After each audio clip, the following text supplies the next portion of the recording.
Today we are diving into another sneaker update. These videos are always fun for us because they are sneakers that we've worn a ton, and it's just a different style review than what's normal. If I was watching a sneaker video, putting myself on the other side of the screen, matrixing through your screen, I'm now sitting where you're at, you're now right here. This is the type of video I would want to see, and the feedback that we've gotten from you all has been awesome, which is why we continue to do them. So with that said, this is an update on the Nike React Element 87 after about 2 months of wearing. I've worn these a lot in that time. I've worn them a lot. So right off the bat, the cushioning is phenomenal. It's not as soft as Boost, but it's chunkier and a lot more responsive, meaning that the energy return is just better. You don't sink in as much.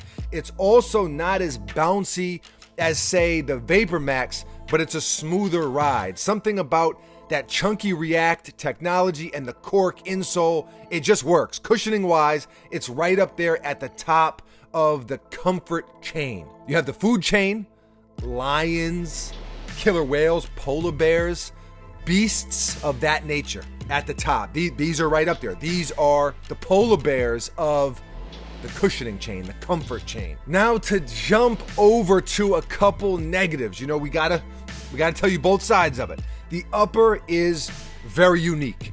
I guess you'd call it a translucent textile type material. I don't know. I'm not a fabric chemist. I'm the scientist. You're not the scientist. Fair enough. Buckets is the science guy. That is true. That is a fact. I'm the incredibly good-looking expert of all other things. You're the expert at sucking. Wow. That too, Brute. That too. Your own brother. It be your own people's. Knife you in the back. The point I was making before I was so rudely interrupted is that this material isn't as comfortable as a soft mesh or a Flyknit is. It just doesn't blend or mold to your foot the same way. It's a really thin and minimal upper, but it's kind of rigid in a way, if that makes sense. Now, it does break in some, but still not as cozy as it could be. Another con is purely an aesthetic thing. They get filthy. I'm talking filthy. This colorway, this material, the bottom's yellow, and the shoe is just a magnet for dirt and dust.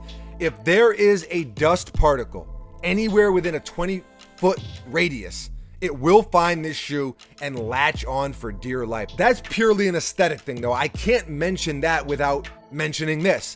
The actual functionality and the durability in that regard is very good. These hold up very well in rain, in whatever. I've put these through the gauntlet. Gauntlet. For sure, and they are still holding up. So they're dirty, but as far as the construction of the shoe, I have no complaints. And that's pretty much it. The material they used doesn't stretch a ton, but it does stretch some as you wear them. I've mentioned this in previous videos, but I do recommend going true to size because, one, even though they may fit a tad snug at first, it does break in and loosen a bit, and two, if there's any extra room in the toe, these look terrible on feet. I'm just gonna say that. The dead space gets all wrinkled up and it just looks sloppy. So if you go true to size, it's gonna look much better when you wear them. Overall, I love this sneaker. One of my favorites of the year, really. Right now, it's between these and the Wotherspoon Air Max, I think. Those are the two that have really done it for me. They're very durable and have some of the best cushioning in the game, but they will get dirty, just know that. And the actual sneaker material isn't the most cozy. It's not bad at all, I like it. I really like that you can wear different socks and you get a whole new colorway almost, but purely comfort-wise, it's not the most comfy. The cushioning more than makes up for it though, and that's the shoe in a nutshell. When you look at it, there's kind of a lot going on, but it actually is a pretty simple sneaker. Nike goodness, that's what this is. I'm looking forward to a couple other colorways that are releasing soon, but this is the official update. So if you're planning on getting a pair and wearing a pair, this is what you can expect. Like I said, 2 months and I've worn them a lot. Let me know how you feel about this sneaker, the Element 87. Do you have a pair? Are you getting a pair? Are you strictly an Adidas guy? However you are feeling at this exact moment, right? Now, put it into words, leave a comment below. Always love to hear from you. My goal is to answer at least 10 or 15 comments in every video from now on. I can't answer every single one of them, but I'm gonna go through and answer comments on every video. Thank you for watching. You are appreciated very, very much. Tomorrow we're gonna take a look at an early Jordan sneaker. Same time, same place, new shoe. See you mañana. I'm out of here.